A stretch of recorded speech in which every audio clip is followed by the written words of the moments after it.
Breaking news, my wonderful people. Hey, it's happening. You see the CNN interview?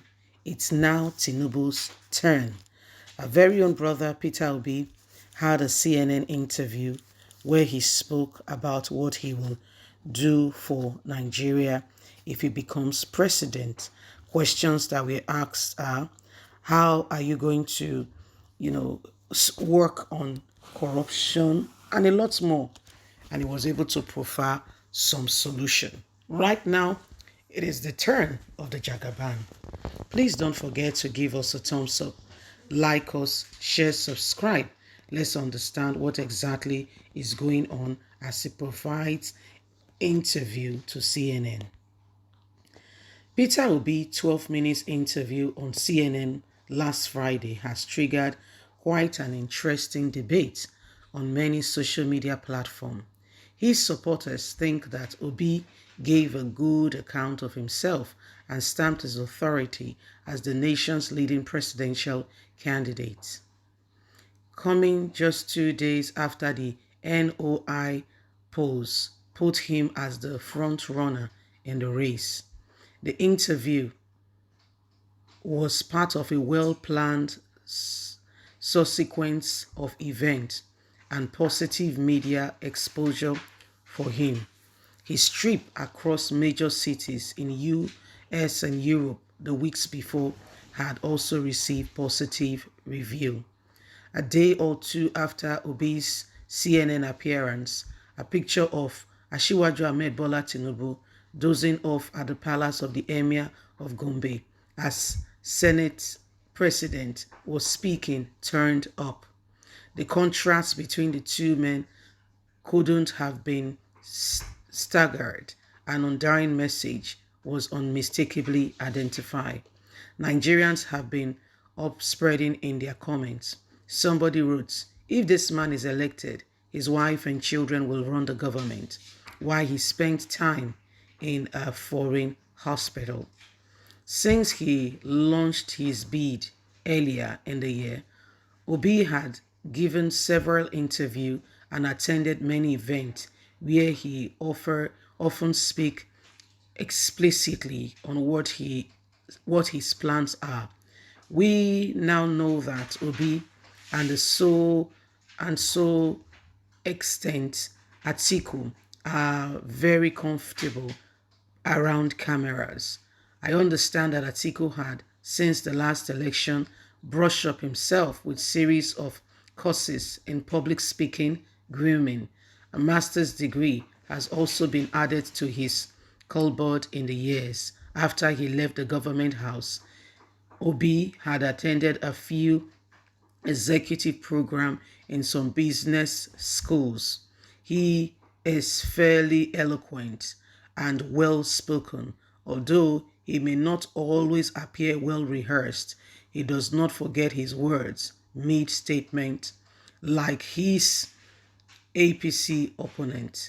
Tinubu's refusal to attend NBA conference in August, preferred to thank his poorly dressed running mate, instead trigger further warnings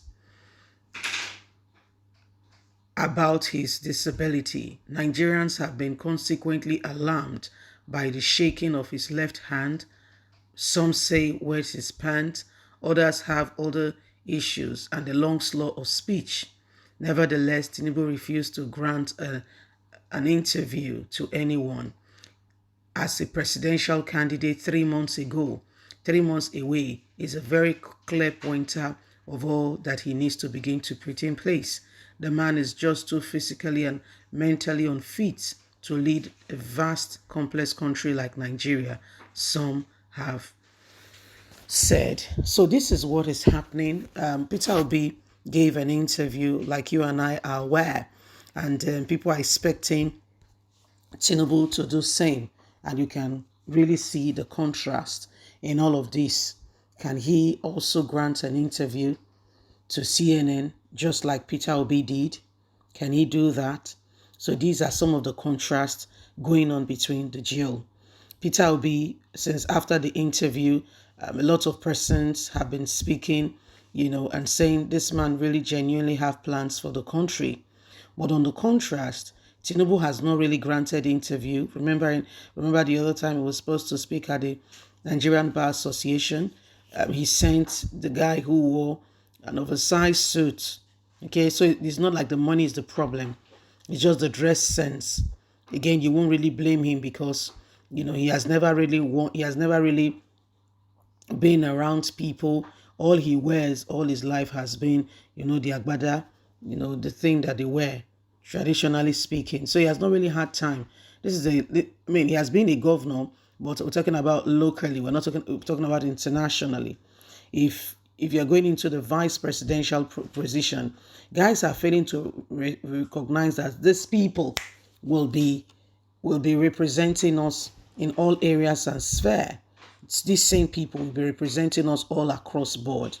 They are failing to recognize that. And so those that should really ensure that we have the right candidates and vote accordingly are refusing to do the right thing.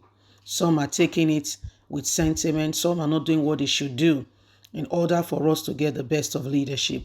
Some are, being politically, doing politics around what we should be serious about and make a real decisive impact to get the right candidate. Whatever is what, remember that every one of us have got a position to ensure that truth becomes the order of the day. Otherwise, we'll live with the consequences of the decisions we have made by the pick of who becomes Nigerian's president. So, will Tinubu really grant CNN an interview? As the push continues, will he do that? Will he grant CNN an interview? Will he do that? Will he ensure that, he expresses,